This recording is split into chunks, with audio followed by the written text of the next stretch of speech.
onwards, right? 15 we did yesterday, today 16. Okay, so in 16, like sacrifice is emphasized very much, that without following the Vedic prescriptions, and if one does whatever he wants, selfish activities, then he will be going to darkness, or life of sin. Living only for satisfaction of the senses, such a person lives in vain. His life is full of sins. 3.16 Evam pravartitam chakram nanuvartayati ya aghayurindriya ramo mogham parth sa jivati.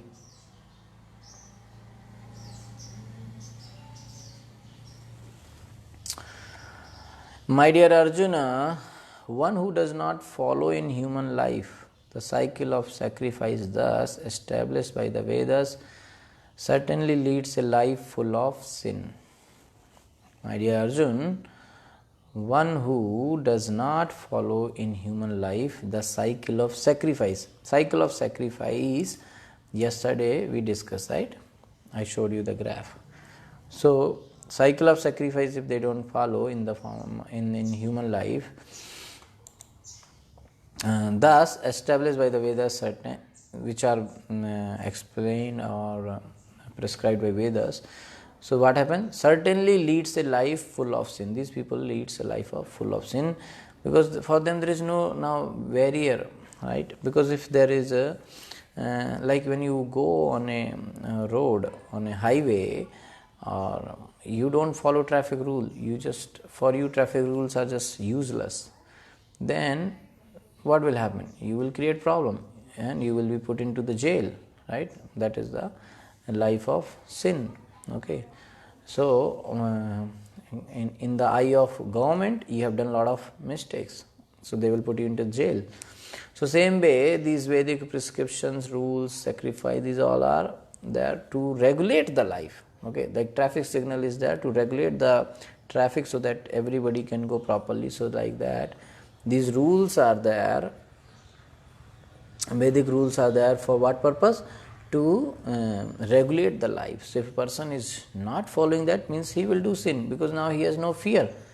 He will just go on doing all whatever he wants, living only for the satisfaction of the senses. Such a person lives in vain. Okay, so the Maimonides philosophy of work very hard and enjoy sense gratification is condemned herein by the Lord. This philosophy, work very hard and enjoy sense gratification, this is condemned here by the Lord. Therefore, for those who want to enjoy this material world, the above mentioned cycle of performing yajnas is absolutely necessary. One who does not follow such regulations is living a very risky life, being condemned more and more. By nature's law, this human form of life is specifically meant for self-realization in either of the three ways, namely Karma Yoga, Jnana Yoga or Bhakti Yoga. Any of the way you follow, but the human form of life is for self-realization. So there is no necessity of rigidly following the performance of the prescribed yajnas for the transcendentalists who are above vice and virtue, but those who are engaged in sense gratification require purification by the above mentioned cycle of yajna performances. Okay, so any of the yoga you can follow. Bhakti Yoga is the sarvashreshth, super like topmost, so it is good to follow Bhakti Yoga. But people who transcendentalists who are above all this, who are very learned, for them these small rules and regulation may not be very important, but for the people who are still engaged in sense gratification and require purification, they need to follow all this above mentioned cycle of sacrifice yajna. So there are different kinds of different kinds of activities. Those who are not Krishna conscious are certainly engaged in sensory consciousness. Therefore, they need to execute pious work. The yajna system is planned in such a way that sensory conscious persons may satisfy their desires without becoming entangled in the reaction of sense gratificatory work. Sensory conscious person, they are always conscious about their sense gratification. Okay, so these persons, when they follow the system of yajna, they can satisfy their desires and they will not be entangled in the reaction of sense gratificatory work. Okay, because they are following the sacrifice, the yajna system. So the prosperity of the world depends not on our own efforts but on the background arrangement of the Supreme Lord, directly carried out by the demigod. So arrangement is done by God, but who is carrying out everything? All the devatas, because they are the agent of Krishna. So therefore the yajnas are directly aimed at the particular demigods mentioned in the Vedas. So for any particular purpose, particular devata is there and yajna is done to please him. Indirectly, it is a practice of Krishna consciousness, because when one masters the performance of yajnas, one is sure to become Krishna conscious. So when a person does very nicely all this process, he will gradually progress and one day he will become the devotee of Krishna. So but if by performing yajnas one does not become Krishna conscious, such principles are counted as only moral codes. Okay, so one should not therefore limit his progress only to the point of moral codes, but should transcend them to attain Krishna consciousness. So one has to perform yajnas in a very proper way, and if he does that, he will become Krishna conscious one day. But if a person is directly engaged in the service of Krishna, for him it is not required. Okay, he can, because he is directly serving Krishna only. Okay, and yajna, when he does bhakti yoga in Kali Yuga, so he does Sankirtan yajna, right? So that's the point here. So a person who does not follow this yajna cycle, that person lives in vain, because human life is meant for spiritual elevation and he has wasted the opportunity to elevate himself. Okay, so he is engaging in animalistic endeavors, ensures he is taking a lower birth, so he will go to a lower birth. The performance of karma kanda sacrifices, however, would gradually purify him by redirecting his desires from concentration on the temporal to concentration on the eternal, if you perform this karma kanda sacrifices. So there's a gradual upliftment. Here is how a follower of the Vedic system progresses. So when a person, one is like direct follow, direct bhakti, and he will progress. But there is a gradual process which is all mentioned here. Okay, so instead of trying to enjoy his senses unrestrictedly, a follower of the Vedas surrender to Vedic authority. So he follows something like, okay, today this fast, so I will not eat this thing. Today this yajna, so this much thing I will do charity, like that. So in that, because if there is no rituals, he will not do any things properly. So a follower of the Vedas surrender to Vedic authority, which then regulates his actions and engages him in karma kanda sacrifice. So because there is authority, so his activities becomes little regulated. But a person who does not follow any authority, he just unrestrictedly engages himself in sense gratification. So the goal of those sacrifices is to attain prosperity either in this life or a future life. So when they follow the authority of Vedic system, this authority engages him in these kind of sacrifices and desiring. So these sacrifices they do with the desire of attaining prosperity, maybe in the same life or in the next life.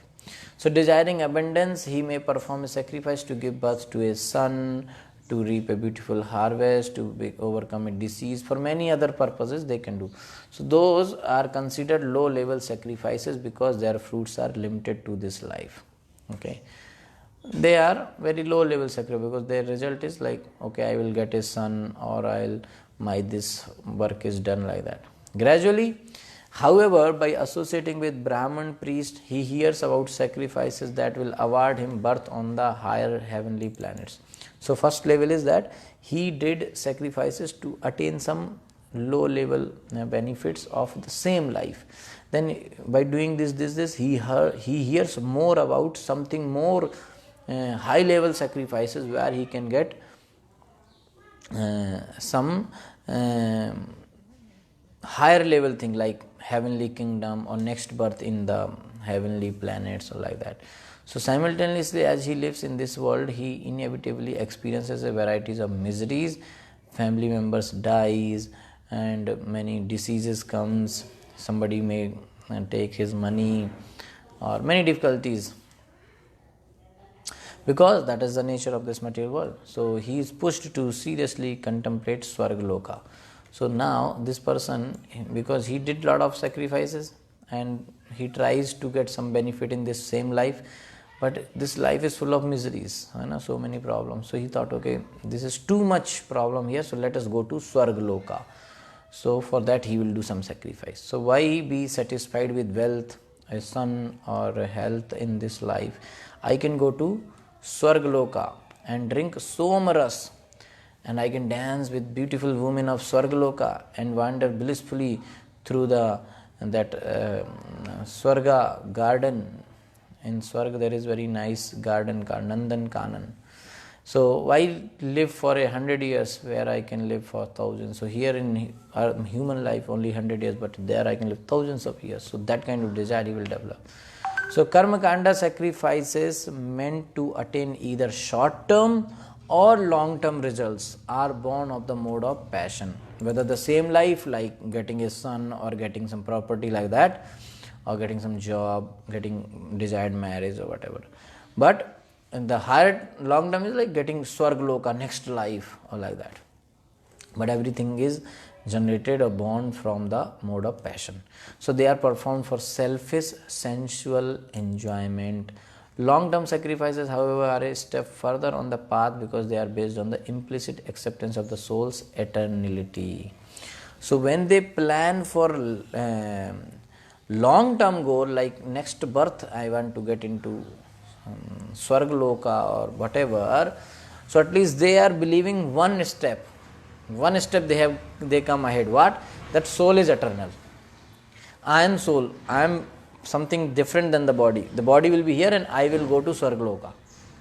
So that principle they are actually, at least they are accepting. So they have, that means they have elevated themselves one step. So the performer of the sacrifice will think, I am not this body, therefore I will perform opulent sacrifices, leave this body behind and attain heaven. Within that thought is the seed of eternal spiritual life. So in this thought, it is a material thought to enjoy Swargaloka, but at least the one thing he is believing, that soul is eternal, right? So that soul is different from body, and I am the soul and I am eternal. That is the first lesson of Bhagavad Gita. That is the first thing which he is now started believing. So that's what the gradual process of sacrifices works. Okay, it's quite complicating.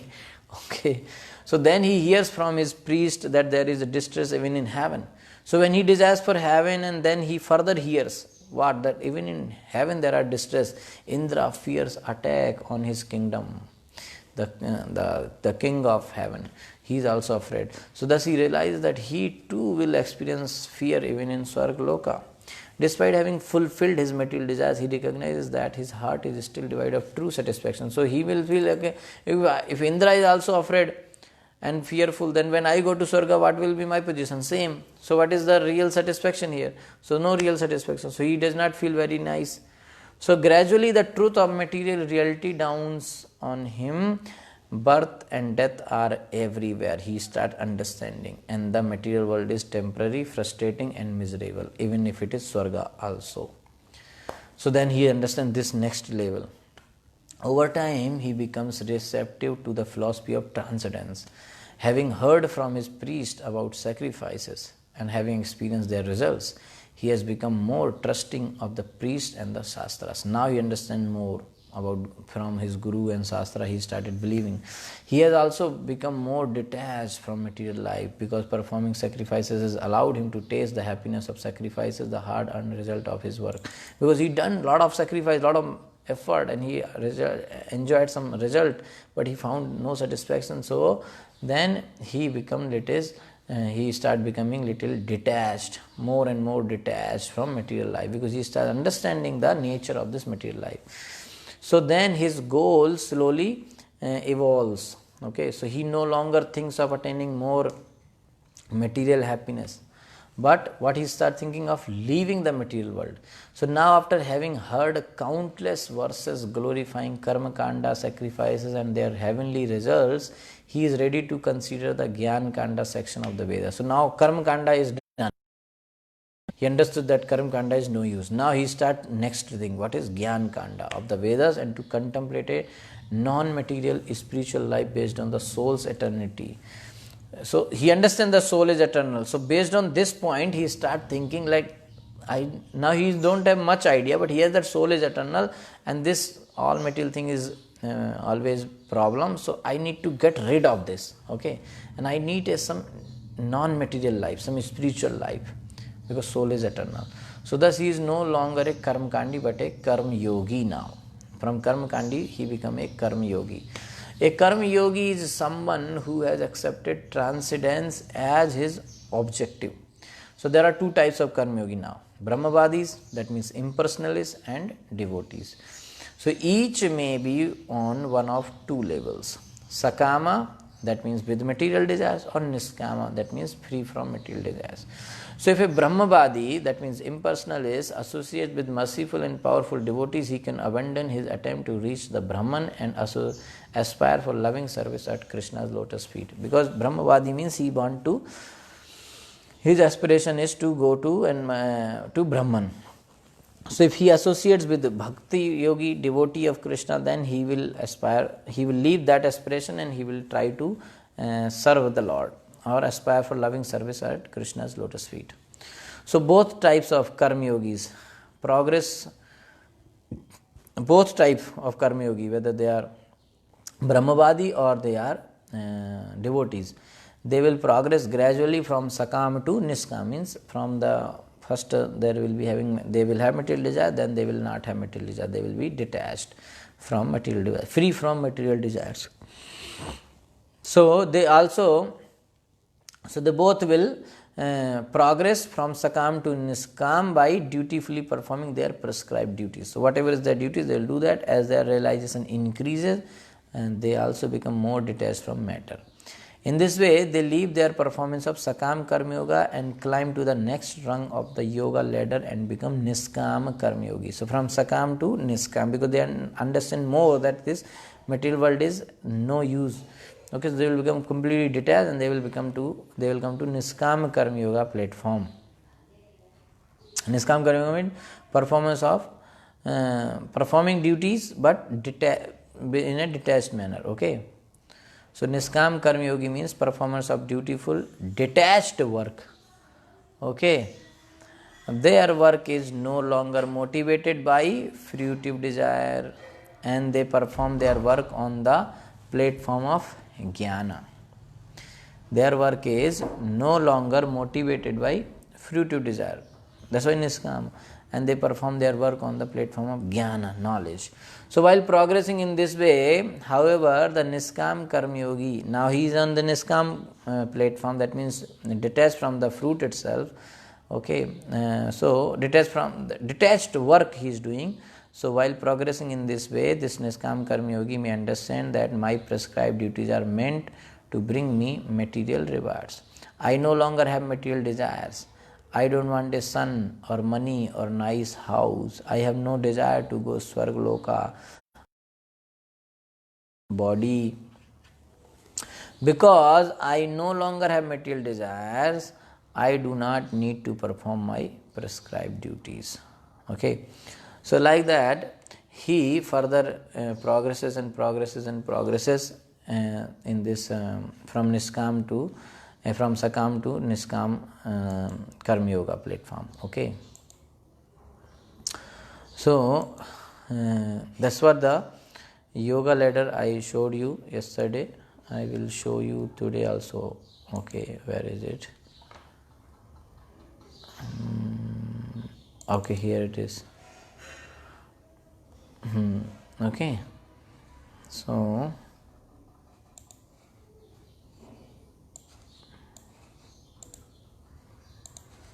Okay, now I think you will be able to see that. Okay, so here it is. So, animal life is full of unrestricted sense gratification, then karma kanda, regulated sense gratification, then sakam karmika, devotees with material desires, selfish, and then niskam karmika, devotees with no desire for personal interest, selfless.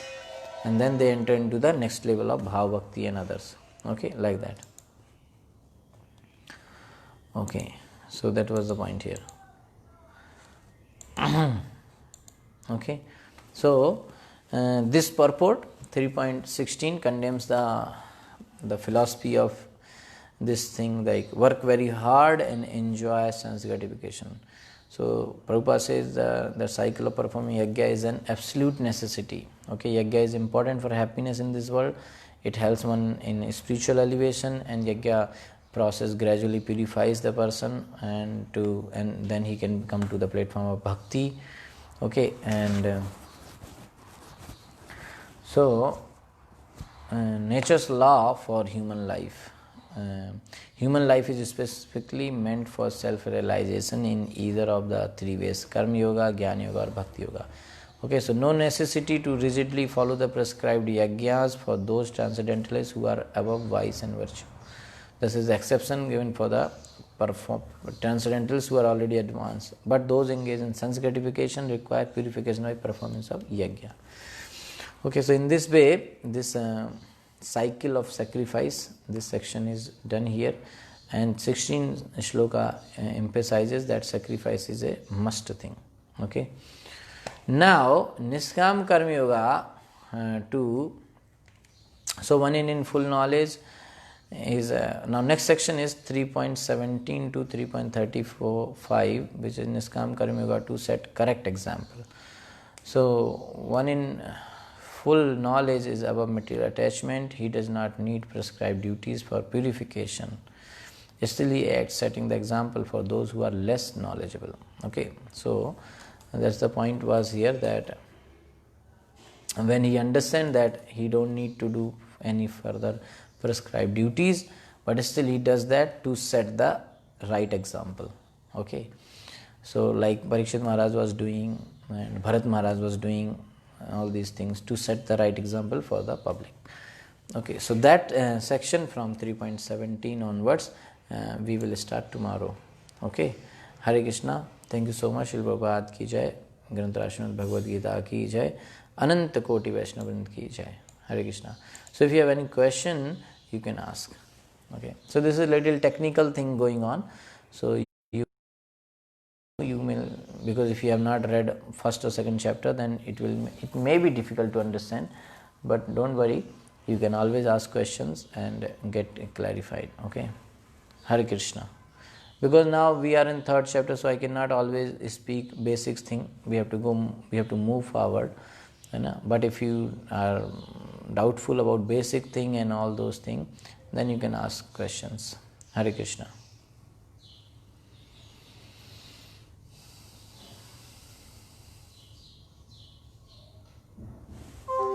Okay, no question? Okay. Yes? Hare Krishna, Prabhu. Hare Krishna. Even in Krishna conscious life, sometimes we are also obliged to perform the purificatory process. So we cannot say that only chanting is the only means, though we know that it is the most pure stage, but still we will have to follow the path of purificatory process. Like? So like some rituals of some samskaras are there, like Garbhadan Samskara and all. For Brahmins it is there. So such, even other rituals also, some Pitratarpana rituals are there likewise. So even devotees, like even Chaitanya Mahaprabhu had performed the Tarpana rituals at Gaya. So it shows that we devotees are also not above it, but we are also obliged to follow the path of Vedas. As you said the other day, you had told during explanation of Bhagavatam, I think it was last month only, that if we do not see to the rules of Vedas, it will be like an offense to the chanting of Hare Krishna Mahamantra. Because in the name of mantra, we are actually avoiding the rules. So it will become an offense like committing sinful activities on the strength of the holy name. So that offense is being broken likewise. So can you give more clarity on this only? Okay, so the rules... Just for deep understanding. Yes, Prabhuji, nice question. So rules are there, and first of all we have to see which rules help us in our bhakti and which rules are not helping us in bhakti. So things which are helping, that we accept, anukulin sankalpa pratikulin varchita. Which are not helping, with that we don't accept. Now coming to the point of because there are in Vedas, there are many confusing rules or like conflicting. So very intelligently we have to deal with that. Now coming to this prescribed duties or purificatory process and all. So like Pitra Tarpan Shraddha. So Prabhu, like in first chapter Bhagavad Gita 37 shloka or 41. One shloka Prabhupada wrote there that if a person is following Krishna consciousness properly, he don't have to do any shraddha and all. That is not for him. Okay. So for him it's not required. Any purificatory process and all those karma kanda process is not at all required for devotee. Even yajna is not required for devotee. Okay. Like this doing havan and all, right? In generally homam. So nothing is required. Only Hare Krishna Mahamantra chanting, that's simple, because that's the Kali Yuga process. So, but sometime it is being done by devotees, so maybe it is done for setting some example, because as it is the gradual elevation process, so everybody may not be on that level to take the bhakti directly. But if they take, they will progress. But they may not be able to take. Okay, it's not like bhakti may not be able. I am not saying that bhakti is not capable to bring anybody to that level. Bhakti is capable. Even the most degradable person, if he chant Hare Krishna properly, he can be purified. So, Chandal also. But because of previous conditioning and all, everybody may not be able to take direct process of bhakti. So for them, some purificatory process are needed. So for them, it is said it is good if you do some samskaras and all. Okay, but if a person, because sometimes devotees, we hear that Prabhuji, because I am not a pure devotee, so I cannot say that. So I am doing some purificatory or some karma kanda process. No. So becoming pure devotee does not mean that we have to become pure devotee and then only we will leave this karma kanda. No. Our faith should become pure, and then we are in the process, right? That's what Prabhupada said, because if we are on a right path, then gradually, because you are following pure bhakti, you are already pure devotee. Only the time is separating from you, because you are on the right path. Okay, so with that faith, that means if I have pure faith in Krishna conscious process, in the process of bhakti, that yes, Krishna bhakti kaile sarvakritta hoye, just by doing Krishna bhakti, everything will be done. In that case, I don't have to do any purificatory process. But if I have a doubt that what will happen, if I do not do Shraddha, Pitra Tarpan, this Samskara, that Samskara, then what will happen? So in that case, I must do that.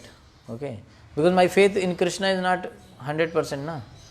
So for that purpose, the solution is nice, that one should ask his guru that what and all rituals are there for me. So that's why in our case, in ISKCON case, we don't have any prescribed duties. Our prescribed duty is only what our guru is saying, that's it. And that is our prescribed duty, that is our karma kanda, whatever, that is our bhakti. Okay. For us, only one thing is to do is what our guru says. Okay. So if suppose somebody getting married and then he is applying for kids, so he said, okay, this samskara, that samskara, so guru will do. and he will tell how to do that. So all the samskaras can be done in a devotional way, in the process, by telling them in the process of bhakti, right? So like in some, like annaprasan, so somebody will feed the baby something. Well, you can feed Krishna prasadam first of all. You can even take to Jagannath Puri, and there first Jagannath rice you can feed your child. That's like that one can do. Or you can take for Namakaran, you can take to your spiritual master and he give the name. Everybody will go to somewhere for some hair shaving and all. You can go to Mayapur, Vrindavan. So all those samskara can be done in a devotional way also sometime. And many devotees do like that also. But simple thing is to ask Guru, like, okay, this is my situation, what I should perform here. See, because he knows how much faith you have in Krishna, right? You know. So it's like that. That's why during marriage and all, people go and ask Kundali, astrology and all those things. So Prabhupada said, if you too much believe in astrology, one day you will leave Krishna and you will become astrologer only. Okay. So too much, because what happened that, okay, let me tell you this very special thing which Krishna says in Bhagavad Gita, that if you start believing on something other than Krishna, then Krishna will make that thought more prominent. So we have to be very aware of that, right? If you start, like you say, okay, let me go and check my astrology and Kundali and all those things, so that means you got little faith in that. So when Krishna will see, now you are getting faith in astrology, so he will improve your faith. He will feed your faith more, so it will become stronger in astrology. So one or two things which astrologer will say, it will become very true. He will say after 1 year this will happen, and it will happen. Then you will say, oh my God, astrology is very good. Then your faith will become more and more stronger in astrology. And that's what Krishna is doing that. Because Krishna says, if you keep faith there, I will make that faith stronger. Okay. So we have to be aware. So we have to pray to Krishna that please don't do that for me. Even I am fool. So if I do that, please correct me. Krishna said, Matta smriti jnanam apohanam cha. If you want to remember me, I will give you the remembrance of myself. If you want to forget me, I will make such a situation that you will keep forgetting me. So any faith, he says, if you develop faith in demigods, worship and all these things, I keep that faith more and more increasing for those people. They are worshipping me indirectly, in a wrong way, but still I will nourish their faith more. Right? That's what Krishna says. So if we have the faith in the Karma Kanda and all those things, astrology, many other those things, then it will be difficult for us. Right? One day many people will leave also ISKCON. Too much believing on Karma Kanda or astrology or these rituals. Like for doing this purificatory process, they go and they approach local Brahmins, the Smartha Brahmins or Karma Kandi Brahmins. So they come with their own idea and their own philosophy, and they do that, all those things, and they will make you also to do that. So in that way what will happen, sometimes some disrespect will happen to bhakti process. Some offense will happen to Guru and our Prabhupada, and because what they have said, we may be doing something against of what process of bhakti says, right? Sometimes this Karmakandi Brahmin, they will engage us in demigod worship. They will ask us to chant some mantras, and they will ask us to eat something. So it will be difficult. So if our faith is, and our faith must be pure, because we are the follower of Prabhupada. So we know, we have all the scriptures. So our faith should be pakka, that yes, Krishna Bhakti is enough. So if the faith is 100% strict, the firm faith, then one don't have to do all this rituals and all those things. Yeah. Okay.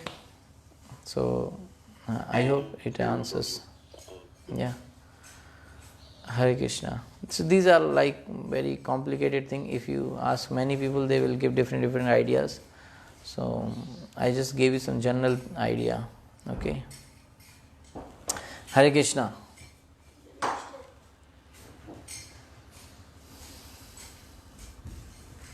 Okay. So any other question?